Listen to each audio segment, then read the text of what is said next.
Mon nom est Natalia Spencer, et je vis actuellement à Melbourne, en Australie. Depuis mon plus jeune âge, à seulement 10 ans, j'ai trouvé la foi en Jésus et j'ai embrassé le christianisme de tout cœur. Ce furent mes premiers pas dans ce cheminement, et depuis lors, depuis plus de 22 ans, ma vie a été marquée par une quête constante pour comprendre plus profondément la présence de Dieu. La foi m'a guidée, jour après jour, dans chaque décision et chaque expérience vécue. Mais ce qui a vraiment marqué mon parcours, et la raison pour laquelle je suis ici pour partager cette histoire avec vous, est une expérience très spéciale et intense que j'ai vécue en juin 2003, quelque chose que je n'aurais jamais pu imaginer.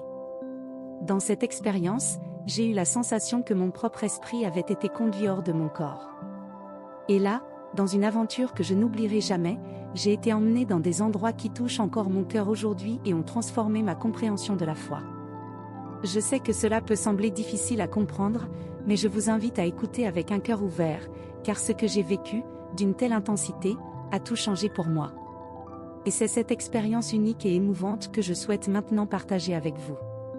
Mais avant, vérifie si tu es déjà abonné à la chaîne, car ici nous proposons une série de vidéos comme celle-ci qui t'aideront à comprendre et à saisir davantage ces histoires émouvantes de la vie d'une manière plus claire, spirituelle et profonde comme tu ne l'as jamais vue.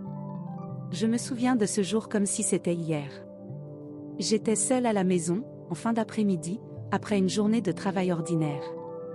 Tout autour de moi était silencieux, et je me sentais un peu fatiguée. Mon mari m'a appelé pour me dire qu'il irait à l'église après le travail et qu'il rentrerait ensuite. J'ai pris une douche, avalé un médicament, et je suis allée m'allonger pour me reposer un peu.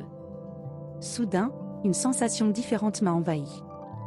Mon corps semblait devenir léger peu à peu, presque comme si je flottais. J'avoue qu'au début, cela m'a effrayée, je ne savais pas ce qui se passait, et mon cœur s'est mis à battre plus vite. Pourtant, quelque chose en moi me disait de ne pas avoir peur.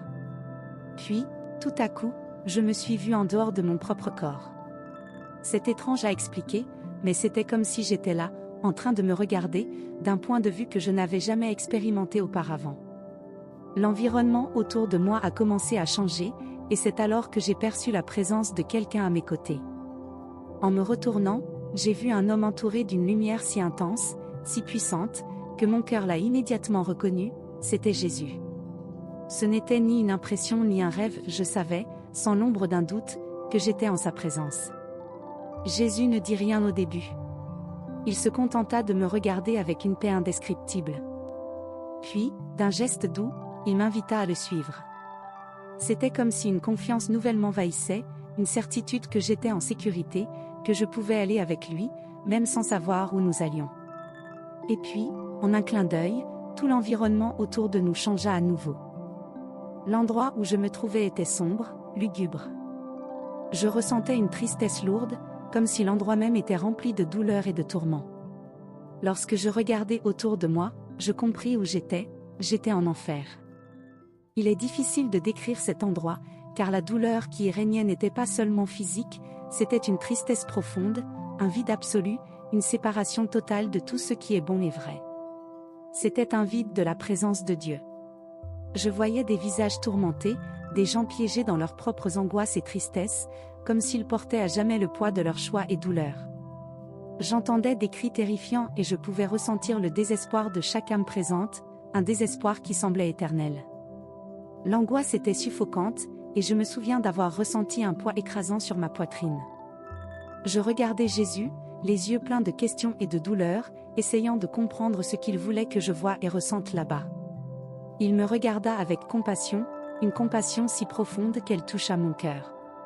C'est alors que je réalisai que Jésus voulait me montrer la réalité de ce que c'est que d'être totalement séparé de l'amour de Dieu. La scène devant moi était terrifiante. En observant autour de moi, mon cœur s'arrêta presque en constatant que je pouvais considérer certains visages et expressions, comme si ces pécheurs là-bas étaient des personnes d'ordinaire.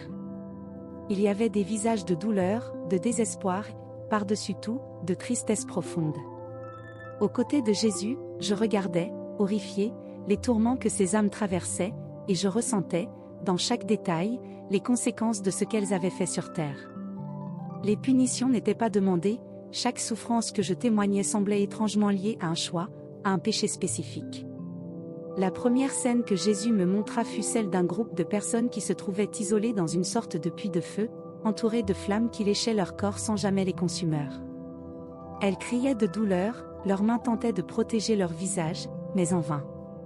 Jésus m'expliqua que ces individus avaient commis des péchés d'immoralité sexuelle. Chacun d'eux était pris dans un désir insatiable, mais en même temps, ils ressentaient une culpabilité profonde qui les rongeait de l'intérieur. Je pouvais voir le tourment de vivre éternellement dans un état de culpabilité, de honte et de remords, incapables d'échapper à leur propre conscience. Ensuite, Jésus me montra un autre groupe, pas très loin de là. Ils étaient coincés dans une grotte sombre, avec des murs étroits et oppressants où ils peinaient à respirer. C'était un endroit étouffant, et le désespoir se lisait sur leurs visages, déformés par la peur. Ce groupe était composé d'hypocrites, ceux qui, de leur vivant, avaient faim d'être ce qu'ils n'étaient pas, mentant aux autres et à eux-mêmes. Des gens qui, avec des paroles douces, avaient trompé et manipulé ceux qui leur avaient fait confiance, menant une vie fausse de vertu. Maintenant, ils étaient condamnés à vivre dans un espace où leurs propres mensonges les emprisonnaient. Le pire châtiment pour eux était qu'à chaque mensonge qu'ils racontaient, les murs de la grotte se rapprochaient de plus en plus, les étouffant, les privant d'air, sans aucun espace pour fuir. Chacun de ces pécheurs semblait consumé par son propre péché, et Jésus me fit voir la véritable conséquence de vivre en désobéissance à ses enseignements. Et, tandis que je regardais tout cela, je réalisais que la culpabilité et la honte pesaient sur eux d'une manière insupportable. Ce n'était pas seulement le feu ou la souffrance physique qui les détruisait, c'était un rappel constant de ce qu'ils avaient fait, de la vie qu'ils avaient choisie. Le remords était si palpable qu'il semblait former un nuage épais autour d'eux. La culpabilité était le fardeau qu'ils portaient, un fardeau qui ne pouvait être allégé. Plus loin, Jésus me montra un autre groupe d'âmes tourmentées, et je sentis la peur grandir en moi en voyant la violence qui les consumait. Ces âmes avaient vécu une vie d'agression, de haine, de plaisir à faire du mal aux autres.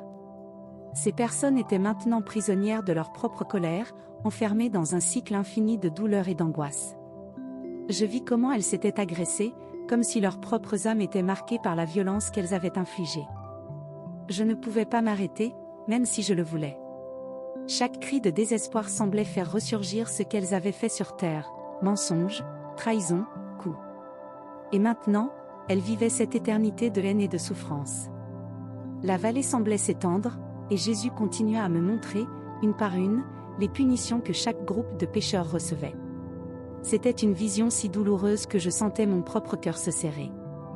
Je savais que ces âmes étaient confrontées à la conséquence de leur propre choix. Personne n'avait été forcé d'être là, elles avaient pris des décisions qui les avaient conduites dans cet endroit. À la fin, je regardai Jésus, et il me regarda en retour avec une expression de tristesse et de compassion. Il ne semblait pas heureux de ce qu'il me montrait. Je compris que son amour pour chacune de ces âmes existait encore, mais la justice faisait aussi partie de sa nature. Je ressentis le poids de sa justice, combien il désirait que tous choisissent un chemin de paix, d'amour et de droiture. Comme beaucoup de personnes, j'ai grandi entourée par la culture des médias. La télévision a toujours fait partie de ma vie depuis mon enfance. Je me souviens de passer des heures devant l'écran, à regarder des dessins animés, des films et des émissions considérées comme innocentes. Mais, à mesure que je grandissais, cette innocence s'est perdue. Ce qui était autrefois du divertissement a commencé à devenir une source d'angoisse. C'était une nuit ordinaire, après une longue journée de travail, que tout a commencé. Un homme regardait une émission de télévision, l'un de ces téléréalités qui attirent tant de spectateurs, lorsqu'il arriva soudainement que quelque chose à l'intérieur de lui changea. Je ne saurais expliquer, mais je vis comme une ombre traverser l'écran de la télévision. C'était une sensation de froid qui m'enveloppa. Les rires et les drames qui m'avaient autrefois diverti commencèrent à se mêler à un sentiment d'oppression. Et, à mesure que les images dansaient devant ses yeux, quelque chose commença à se dérouler. Des démons commencèrent à apparaître. C'est bien ça, des démons. Pas de manière littérale, mais comme si l'énergie négative de ces scènes devenait visible pour lui. C'était comme si ces figures sombres se cachaient entre les lignes de ce que je regardais. Il voyait ce qu'il ne devait pas voir. Les paroles qui étaient prononcées, les comportements qui étaient glorifiés, tout semblait avoir une couche d'obscurité que je ne pouvais ignorer. Je commençais à croire que ces images ouvraient des portes dans ma vie, des portes que je n'avais jamais voulu ouvrir. C'était comme si chaque émission, chaque film, chaque publication sur les réseaux sociaux me tirait vers un abîme que je ne savais comment éviter. Il n'était pas seul dans ce ressenti. En discutant avec des amis, je me rendis compte que beaucoup d'entre eux luttaient aussi contre cette influence. Je voyais des jeunes se perdre dans leurs écrans, et l'espoir qu'ils avaient pour leur vie spirituelle semblait lentement se dissiper.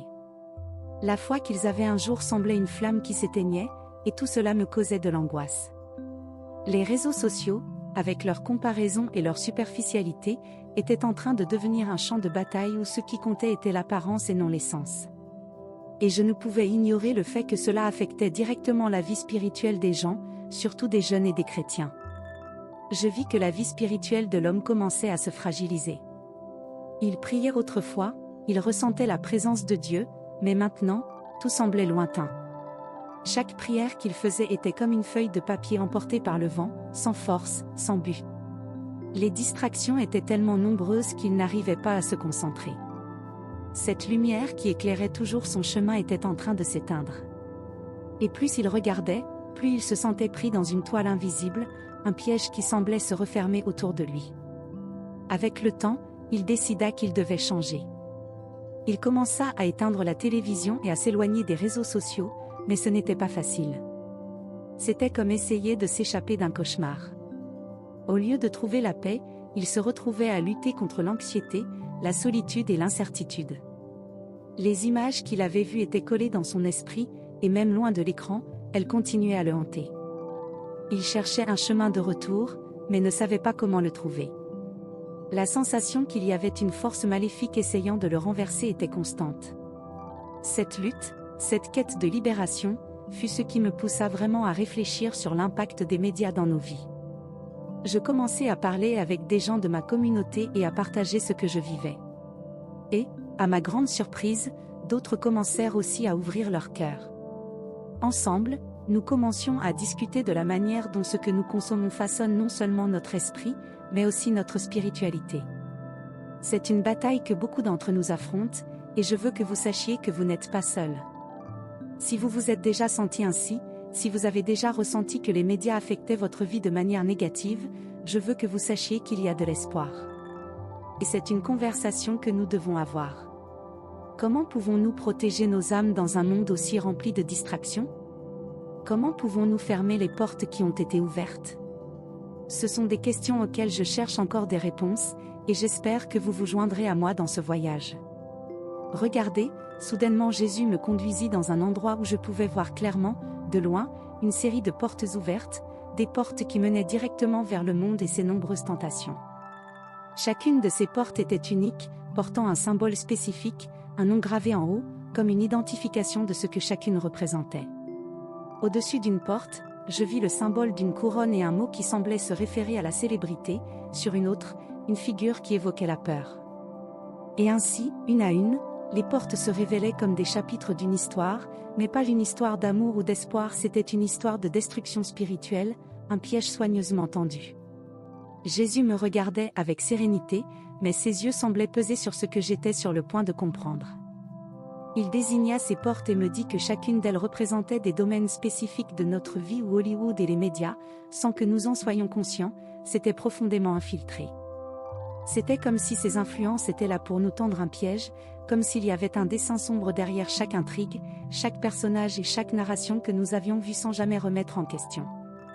Et je vis, clairement, comment les films et les émissions de télévision avaient été consacrés directement à Satan, comment les productions que nous regardons souvent sans réfléchir portaient une intention sombre, un but caché derrière les caméras, quelque chose de bien plus profond que le simple divertissement.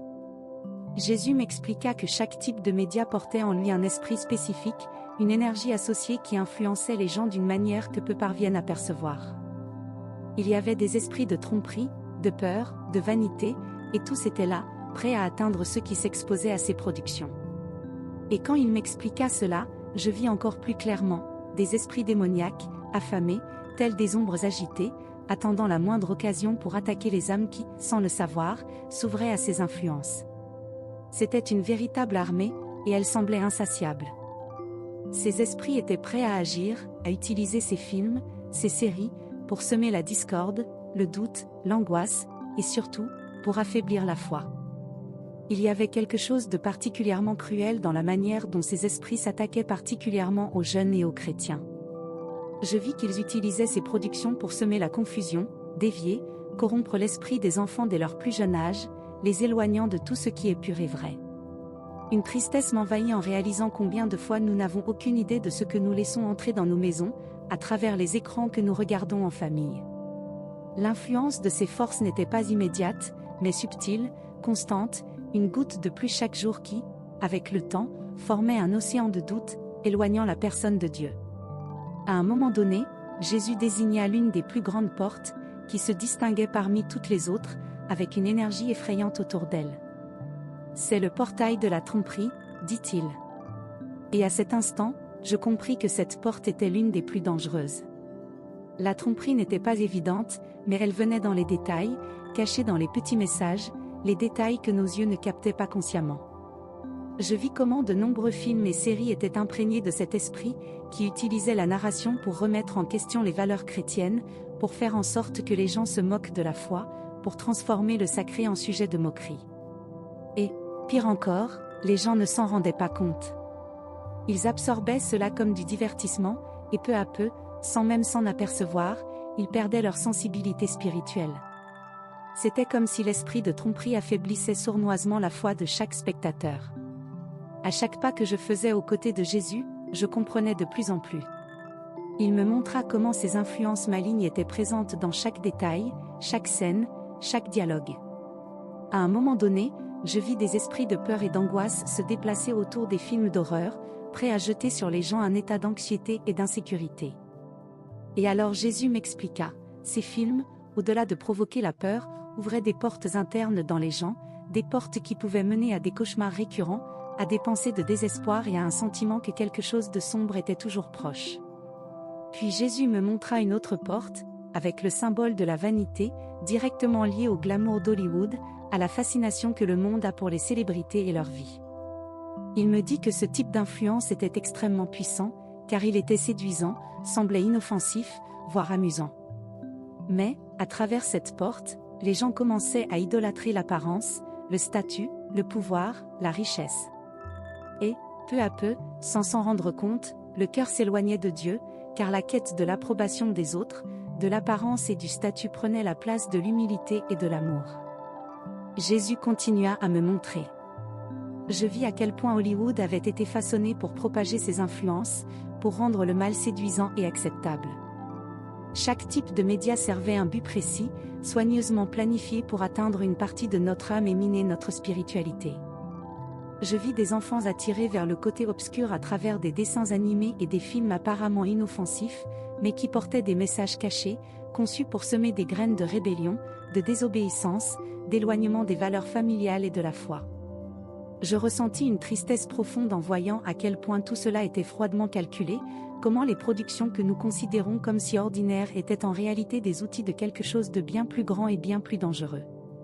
Je vis l'effort de saper la foi des chrétiens, de remplir l'esprit des gens de questions qui les éloignent de Dieu, de faire en sorte que la foi semble dépassée, que les valeurs morales paraissent désuètes. Jésus me montra comment même les films et séries que nous aimons contiennent des éléments qui servent à cet objectif, pour ouvrir des portes qui devraient rester fermées, pour nous exposer à des influences que nous n'imaginons même pas exister. Lorsque Jésus eut terminé de me montrer cela, il me regarda avec une expression de tristesse, mais aussi de compassion. Je savais qu'il comprenait la douleur de voir ses enfants être trompés, attirés dans les ténèbres sans même s'en rendre compte. Il me dit que je devais alerter les gens, pour qu'ils ne tombent pas dans ces pièges, qu'ils se protègent et cherchent de la force en lui. Et il me dit quelque chose qui resta gravé dans mon cœur: beaucoup ne comprennent pas ce qui est en jeu, ils croient que ce n'est que du divertissement, mais c'est bien plus que cela. Les influences qui entrent par les médias affaiblissent la foi, détournent les gens de moi et les conduisent dans les ténèbres. Cet appel que Jésus m'a fait est quelque chose que je ne peux pas ignorer. C'est une responsabilité que je porte dans mon cœur, et, avec chaque mot que je partage ici, mon espoir est que vous voyez au-delà de ce qui est à l'écran, que vous compreniez l'impact de chaque choix. Parce que ce que nous affrontons est bien plus que ce qu'il semble être, c'est une bataille spirituelle, et nous devons rester vigilants. Cette expérience m'a ouvert les yeux, et ce que j'ai vu, je sais que c'est réel. Je dois vous en parler, et je sais qu'il y a encore bien plus à dire. Puis, une nouvelle fois, j'ai été conduite dans une grande pièce, décorée dans un style ancien avec des détails sombres qui semblaient flotter entre le réel et le surnaturel. Je ne savais pas comment, mais je comprenais que ce que je voyais n'était pas physique, c'était une vision. Natalia se sentait comme une spectatrice invisible, quelqu'un qui était là pour observer, sans être remarqué. Au centre de cette étrange pièce, une grande table en bois sombre attirait l'attention.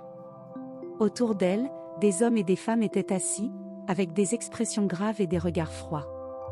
Ils portaient des vêtements élégants et se comportaient comme s'ils étaient dans une réunion d'affaires de haut niveau.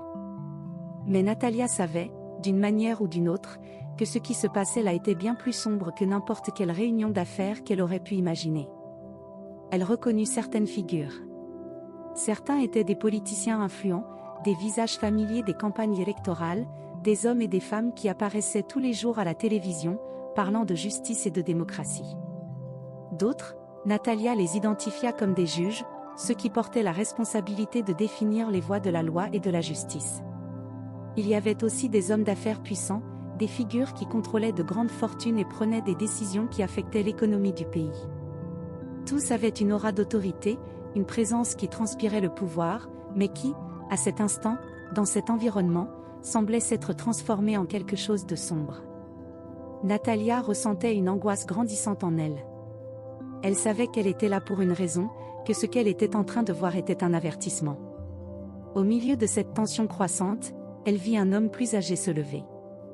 Il portait un genre de grimoire ancien dans les mains, un livre lourd, avec une couverture en cuir usé et des symboles inconnus marqués comme des cicatrices sur le cuir. L'homme ouvrit le livre avec une calme effrayante et, d'une voix basse mais ferme, commença à réciter des mots dans une langue étrange. La pièce plongea dans un silence lourd. Tous semblaient retenir leur souffle. Natalia sentit un frisson. Les paroles de cet homme, chargé d'une énergie dense, semblaient invoquer quelque chose qui dépassait la compréhension humaine. C'est alors qu'elle réalisa que ce groupe n'était pas là pour discuter de politique, de loi ou d'investissement. En réalité, ils étaient à la recherche de quelque chose de plus grand, un pacte avec des forces obscures, une alliance avec Satan. À chaque mot prononcé par l'homme, l'atmosphère de la pièce changeait, comme si les ombres autour d'eux prenaient vie, se déplaçant et enveloppant chaque personne dans cet endroit.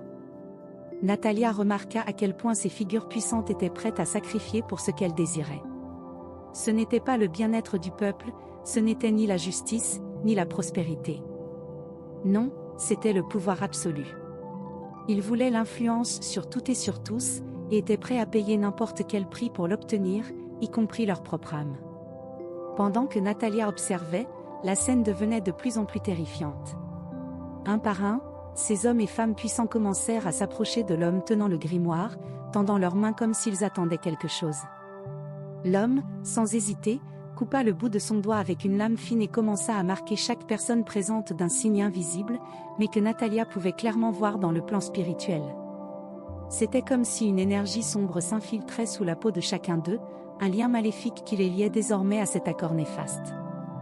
Avec chaque marque, Natalia ressentait un poids de plus en plus lourd sur ses épaules. C'était comme si l'air lui-même devenait plus dense, chargé de malice. Ces individus puissants, censés protéger et guider la société, étaient en train de remettre leurs âmes en échange de faveurs et d'avantages que seuls jouiraient. Et pendant qu'ils faisaient cela, des promesses flottaient dans l'air: vous aurez plus de contrôle. Votre pouvoir sera incontestable. La fortune sera vôtre. Ces voix semblaient résonner dans la pièce, venant de toutes parts, comme un murmure maléfique qui enveloppait chacun d'eux dans un pacte sombre. Soudainement, Natalia sentit un regard posé sur elle. C'était comme si quelqu'un, ou quelque chose, avait perçu sa présence ici, dans ce plan spirituel. Elle se sentit vulnérable, mais savait qu'elle ne pouvait pas quitter cet endroit encore. Quelque chose la retenait, quelque chose qui la poussait à continuer à observer chaque détail, comme si elle avait une mission. La vérité devait être exposée, et elle était le canal choisi pour cela. Lorsque les hommes et femmes eurent terminé le rituel, un silence profond envahit la pièce. Les ombres semblaient se calmer, comme si elles étaient satisfaites de ce qu'elles avaient acquis. Natalia put voir dans les yeux de chacun d'eux une froideur encore plus intense, comme si, en remettant leurs âmes, ils avaient perdu tout reste de compassion ou d'humanité. Ces personnes étaient désormais de simples instruments de quelque chose de bien plus grand et de bien plus sombre. C'est alors que la vision commença à se dissiper, et Natalia sentit son corps être tiré en arrière. L'environnement autour d'elle se dissolvait lentement, comme de la brume au lever du jour. Elle cligna des yeux plusieurs fois, essayant de comprendre ce qu'elle venait de voir. Elle ressentait encore le poids de cette expérience, le frisson dans son dos et l'inquiétude que le rituel lui avait causé. Mais maintenant, elle comprenait ce que Jésus voulait lui dire, bien qu'elle sache que cet avertissement changerait à jamais sa manière de voir le monde autour d'elle. Natalia savait que ce qu'elle avait vu n'était pas une simple vision.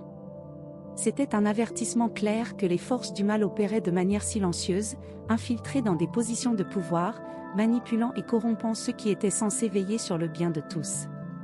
Elle ressentait un mélange de peur et de responsabilité. Elle savait qu'elle devait partager ce qu'elle avait témoigné, mais elle savait aussi que cela ne serait pas facile. Après tout, qui croirait que des personnes aussi influentes pouvaient être impliquées dans quelque chose d'aussi sombre? Eh bien, nous arrivons bientôt à la fin de cette histoire, mais avant cela, j'ai remarqué que vous n'avez pas encore aimé cette vidéo. C'est très important pour que YouTube continue à diffuser nos contenus et que nous puissions continuer à vous alerter et vous bénir. Donc, laissez un like à cette vidéo, c'est gratuit, merci. Continuons. Jésus, avec une expression d'une bonté infinie et une gravité dans le regard, s'approcha de moi, et la simple présence de lui calma mon cœur. Sa voix était ferme, mais portait un ton de compassion si profond que je me sentais en sécurité, comme si j'étais enveloppée d'une protection incassable. Il me regarda intensément et dit, avec des mots que je n'oublierai jamais. « Ma fille, ce que tu as vu n'est qu'une partie de la vérité. » Beaucoup de chrétiens, qui devraient être des exemples de lumière dans ce monde, sont aveuglés par des influences qui semblent inoffensives, mais qui corrodent lentement leur foi. C'est pourquoi je t'ai appelé pour les avertir. Il est important qu'ils restent vigilants, car Satan utilise tout ce qu'il peut pour détruire ce que nous avons construit avec amour, il veut corrompre les cœurs et détourner les âmes de mon chemin. Il fit une pause, et je pouvais sentir la tristesse dans sa voix. C'était comme s'il voyait chaque cœur égaré, chaque âme qui se perdait en se laissant tromper par les promesses vides et séduisantes du monde. Il continua, parlant calmement, mais avec une urgence qui m'atteignait profondément. Regarde, beaucoup pensent que le danger ne se trouve que dans les grandes tentations, dans les vices visibles et reconnaissables. Mais ils ne réalisent pas que Satan est rusé et sait utiliser la subtilité pour entrer dans leur vie. Il utilise les médias, qui les entourent de messages qui semblent inoffensifs, mais qui les éloignent lentement de la vérité. Les programmes télévisés, les films, les réseaux sociaux, tout cela est utilisé comme instrument pour modeler les esprits, pour leur faire croire que le péché est acceptable, que l'erreur est normale. Les mensonges sont déguisés en divertissement, mais les effets sont profonds et puissants. Les paroles de Jésus étaient comme un faisceau de lumière qui me montrait ce qui était caché dans l'ombre.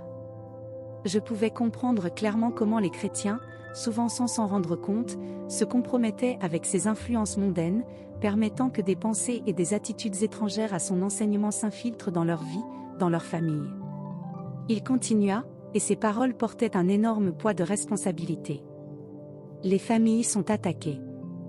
Les liens que j'ai créés pour être forts et durables sont en train de se rompre à cause de l'influence des médias, qui encouragent l'égoïsme, le désir du pouvoir et la quête de satisfaction immédiate. Satan sait que s'il détruit les familles, il détruira la base de mon œuvre, car l'amour et la foi que j'enseigne doivent commencer dans le foyer. C'est pourquoi l'ennemi agit silencieusement, en s'infiltrant dans les foyers, dans les petites décisions quotidiennes, dans les programmes et les musiques qui semblent si communs, mais qui portent en eux l'essence de la division, de l'avidité, du manque de respect. Je me sentais comme une messagère choisie pour porter cet avertissement. Mais la responsabilité était immense, et je savais que cela serait difficile pour beaucoup d'entendre, car qui pourrait imaginer que même les choses les plus simples de la vie quotidienne pouvaient être utilisées pour les détourner de la foi? Pourtant, je savais que Jésus était là pour me donner le courage et la force nécessaires pour accomplir cette mission. Il m'exhorta alors, d'une voix qui ne laissait aucune place au doute. C'était une demande, mais en même temps, un ordre doux et plein d'amour. Je te demande, avertis mes enfants. Avertis-les de ne pas se compromettre avec ces influences mondaines. Qu'ils restent vigilants, car le danger est là où ils s'y attendent le moins. Qu'ils soient fermes dans la foi et protègent leur famille, qu'ils prennent soin de ce qu'ils laissent entrer dans leur foyer, dans leurs esprits, dans leur cœur. Jésus me regarda alors avec une tendresse si grande qu'elle me donna du courage. Il savait que j'avais peur, que la responsabilité me rendait anxieuse, mais je savais qu'il était avec moi. D'un simple geste, il toucha mon épaule et me dit : « Tu n'es pas seul dans cette mission. Je serai à tes côtés. Et j'enverrai d'autres pour t'aider à diffuser ce message. Il te suffit de me faire confiance et de rester fidèle. » À ce moment-là, ma vision commença lentement à se dissiper. La lumière qui émanait de lui devint de plus en plus douce jusqu'à ce que, soudainement, je me retrouvai de nouveau dans ma chambre. Là, je vis mon mari, qui était déjà inquiet, sur le point d'appeler une ambulance. Il me dit que j'avais dormi plus de 15 heures et que je semblais ne pas respirer, ni bouger, et qu'il était affligé. Je lui racontai mon expérience et il fut très effrayé, mais il comprit, et nous en avons parlé à l'église. J'ai dit que nous devons rechercher la sainteté, nous repentir et confesser nos péchés, chercher la purification avec Dieu, car il est fidèle et juste pour nous pardonner. Mes frères, Jésus veut nous donner la vie, et la vie en abondance avec lui pour toute l'éternité. Que Dieu vous bénisse et que vous soyez libres dans la présence de notre Dieu vivant. Amen. Si vous avez aimé ce contenu, abonnez-vous à la chaîne et activez la cloche des notifications pour ne rien manquer. Laissez un like, partagez cette vidéo afin qu'elle atteigne plus de personnes et qu'elle soit libérée du mal et du péché. Aidez-moi dans cette mission. Merci d'avoir regardé et à la prochaine vidéo.